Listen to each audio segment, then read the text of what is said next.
Hello everyone. Today we will read the poem When I Set Out for Lyonesse, and the poet is Thomas Hardy. In this poem we will read about a place, you can say a holy place, which the poet calls Lyonesse. अब हम इस poem में एक holy place के बारे में पढ़ेंगे जिसे पोएट लियोनिस के नाम से बुलाता है या पुकारता है.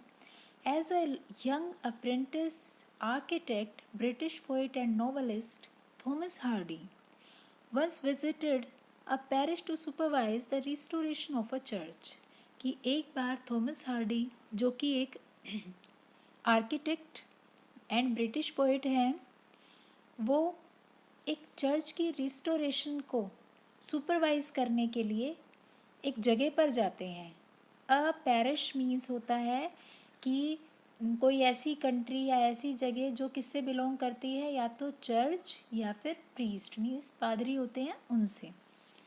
On his return from the parish people noticed two things about him.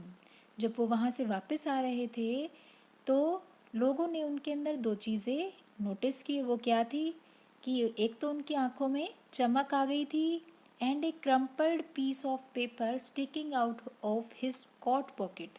और एक क्रम्पल्ड का मीनिंग होता है कि क्रम्पल्ड पेपर मीन्स कि आप एक तो पेपर को किसी को फोल्ड करके रख दो और आप ऐसे जब उसको तोड़ मरोड़ के रख देते हैं ना, मीन्स जैसे कि एक पेपर है, अब आप उसको अपनी मुट्ठी में बंद करने की कोशिश करेंगे तो वो क्या हो जाएगा, सिलवटें पड़ जाती हैं ना उसमें पूरे में. तो वो क्रम्पल्ड पेपर था जो कहाँ पे था, उसकी कॉट पॉकेट से स्टिक हुआ था, चिपका हुआ था. That paper, it is recorded in one of his biographies, contained the draft of a poem. Means कि ये जो पेपर है इसका रिकॉर्ड किस चीज़ में है, उनकी बायोग्राफीज़ में किया गया है. उनकी एक बायोग्राफी है उसमें किया गया है. और उस पेपर के जो कंटेन है ना, मतलब उस पेपर में जो लिखा हुआ है उनमें से ये कुछ लाइंस हैं जो कि इस पोएम में बताई गई हैं.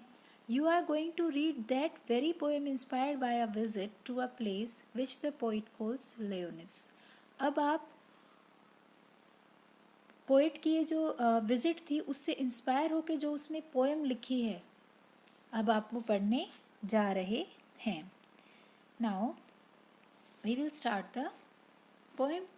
When I set out for Lyonesse 100 miles away. कि जब मैं अपने घर से लियोनिस के लिए निकला जो कि कहाँ था, उसकी जगह से 100 मील्स दूरी पर था. The rhyme was on the spray. Rhyme का मतलब होता है बहुत ही ज़्यादा ठंड पड़ना. जैसे हम कहते हैं ना आज तो पाला ही पड़ रहा है, मीन्स सब कुछ जम गया है आज तो. और स्प्रे का मीनिंग क्या होता है, SPRAY. इसका मतलब होता है कि branches of trees and leaves, की जो पेड़ों की जो ब्रांचेस होती हैं और जो उनकी लीव्स हैं उसको कहा जा रहा है कि सब कुछ जम गया था. तो वहाँ पे क्या था, the rhyme was on the spray, कि पेड़ों के जो पत्ते हैं, टहनियाँ हैं, वो सब कुछ जम गया था वो. एंड स्टार लाइट लिट माई लोनसमनेस. लोनसमनेस का मीनिंग होता है लोनलीनेस. और तारे चमक रहे थे किसके साथ, मेरी मीन्स मैं जो अकेला था, मेरे अकेलेपन के साथ साथ तारे चमक रहे थे. When I set out for Lyonesse 100 miles away. जब मैं अपने घर से निकला लियोनिस के लिए जो कि मेरे घर से 100 मील्स दूरी पर था. What would be chance at Lyonesse. अब देखिए बी चांस का मीनिंग होता है हैपेंड, मीन्स जो घटना होने वाली है उसके लिए यूज़ किया जाता है बी चांस.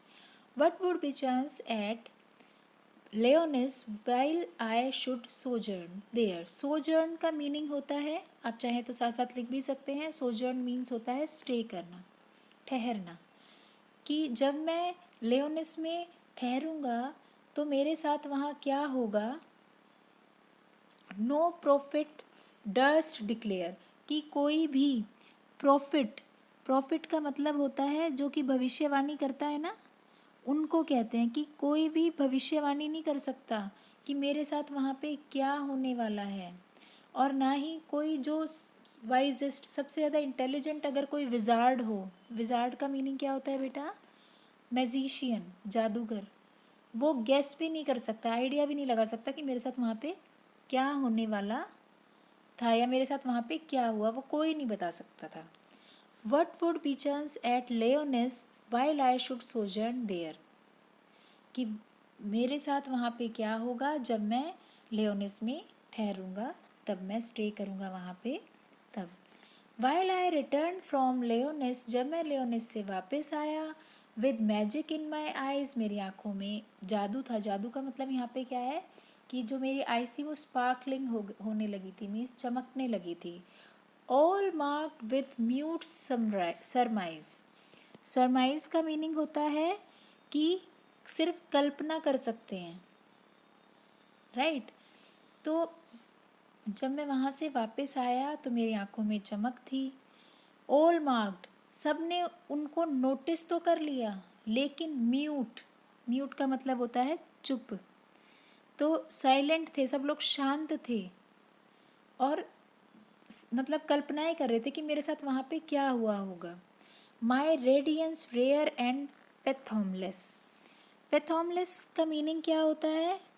पैथोमलेस का मीनिंग होता है so deep that the depth can't be measured, कि इतना गहरा जिसकी गहराई को आप मेज़र नहीं कर सकते हैं।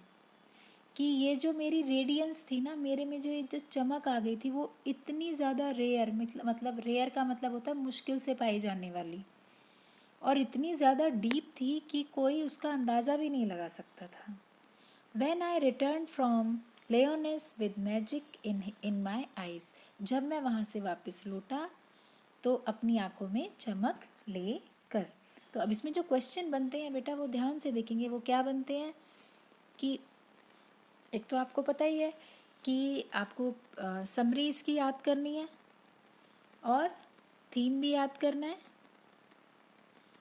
सेंट्रल एरिया मीन्स, और उसके अलावा जो अगर आपको दिए जाते हैं क्वेश्चन आंसर, तो उसमें क्वेश्चन आंसर कैसे बनेंगे ध्यान से देखेंगे। अब आप जैसे कि स्टेंजा दिए जाते थे ना आपको, उसी में आपसे अब कहा जाए how far was Leonis from the poet's place, कि जो लेओनिस है वो पोइट के प्लेस से कितनी दूरी पर था, तो आप क्या कहेंगे बताइए? 100 मील्स अवे, 100 मील्स अवे, यही है इसका answer, right. So next question is what lit the poet's loneliness, कि पोइट की जो लोनलीनेस थी, अकेलापन था, उसने किसने उसको चमका दिया था और भी ज़्यादा? तो स्टार लाइट्स ने, राइट। तो ये हो गया। नेक्स्ट क्वेश्चन क्या बनता है इसमें? आपको ऐसे भी आ सकता है कि चलिए आप इसमें राइमिंग वर्ड्स बताइए। तो इसमें राइमिंग वर्ड्स कौन से हो जाएंगे बेटा? जैसे कि लेओनेस, लॉनसमनेस, और कौन सा हो गया? अवे स्प्रे, ये भी हो गया ना। तो आपको इसी तरह से ही देखनी है, जैसे सेकंड स्टैंजा में देख लिया डिक्लेयर देयर, राइट। तो आपको इसी टाइप से ये समझने हैं क्वेश्चन, इनको रटना नहीं है, राइट। Thank you.